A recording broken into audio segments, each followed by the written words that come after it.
John chapter 11. Now a certain man was sick, named Lazarus, of Bethany, the town of Mary and her sister Martha. It was that Mary which anointed the Lord with her ointment, and wiped his feet with her hair, whose brother Lazarus was sick. Therefore his sisters sent unto him, saying, Lord, behold, he whom thou lovest is sick. When Jesus heard that, he said, This sickness is not unto death, but for the glory of God, that the Son of God might be glorified thereby. Now Jesus loved Martha and her sister and Lazarus. When he had heard therefore that he was sick, he abode 2 days still in the same place where he was. Then after that saith he to his disciples, Let us go into Judea again. His disciples say unto him, Master, the Jews of late sought to stone thee, and goest thou thither again? Jesus answered, Are there not 12 hours in the day? If any man walk in the day, he stumbleth not, because he seeth the light of this world. But if a man walketh in the night, he stumbleth, because there is no light in him. These things said he, and after he saith unto them, Our friend Lazarus sleepeth, but I go that I may awake him out of sleep. Then his disciples said, Lord, if he sleep, he shall do well. Howbeit Jesus spake of his death, but they thought that he had spoken of taking rest and sleep. Then Jesus said unto them plainly, Lazarus is dead, and I am glad for your sakes that I was not there, to the intent ye may believe. Nevertheless, let us go unto him. Then said Thomas, which was called Didymus, unto his fellow disciples, Let us also go, that we may die with him. Then when Jesus came, he found that he had lain in the grave 4 days already. Now Bethany was nigh unto Jerusalem, about 15 furlongs off. And many of the Jews came to Martha and Mary to comfort them concerning their brother. Then Martha, as soon as she heard that Jesus was coming, went and met him, but Mary sat still in the house. Then said Martha unto Jesus, Lord, if thou hadst been here, my brother had not died. But I know that even now, whatsoever thou wilt ask of God, God will give it thee. Jesus said unto her, Thy brother shall rise again.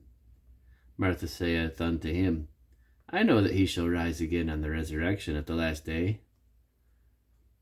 But Jesus said unto her, I am the resurrection, and the life. He that believeth in me, though he were dead, yet shall he live.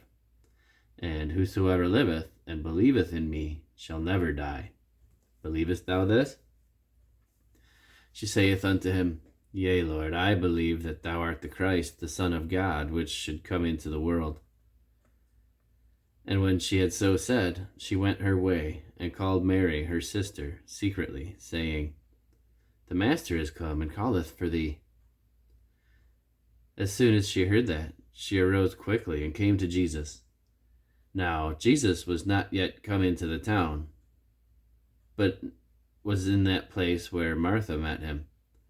The Jews then, which were with her at the house, and comforted her, when they saw Mary, that she rose up hastily and went out, followed her, saying, She goeth unto the grave to weep there. Then when Mary was come to where Jesus was, and saw him, she fell down at his feet, saying unto him, Lord, if thou hadst been here, my brother had not died.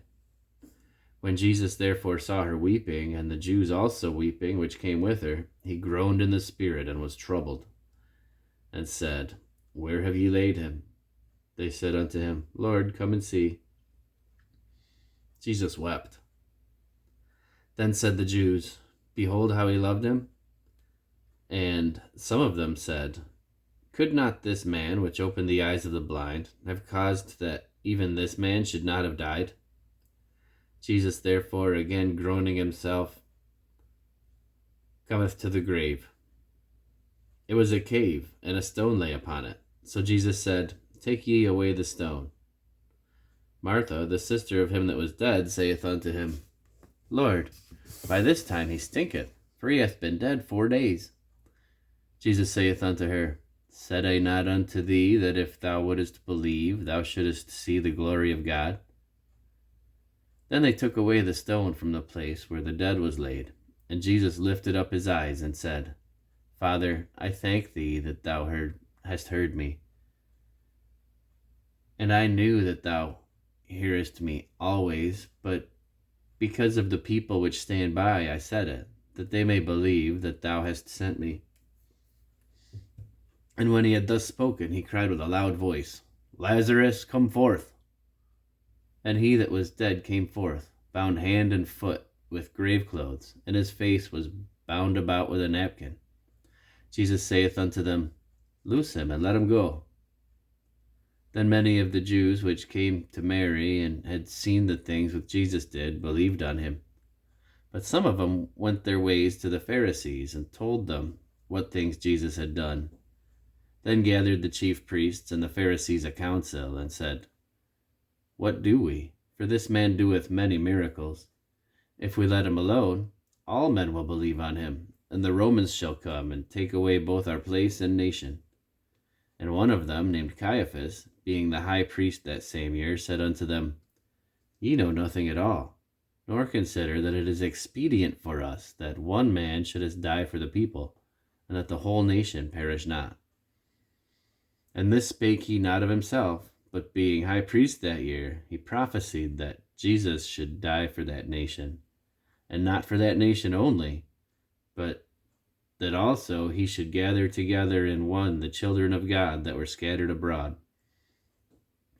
Then from that day forth they took counsel together to put him to death. Jesus therefore walked no more openly among the Jews, but went thence unto a country near to the wilderness, into a city called Ephraim, and there continued with his disciples. And the Jews' Passover was nigh at hand, and many went out of the country up to Jerusalem before the Passover to purify themselves.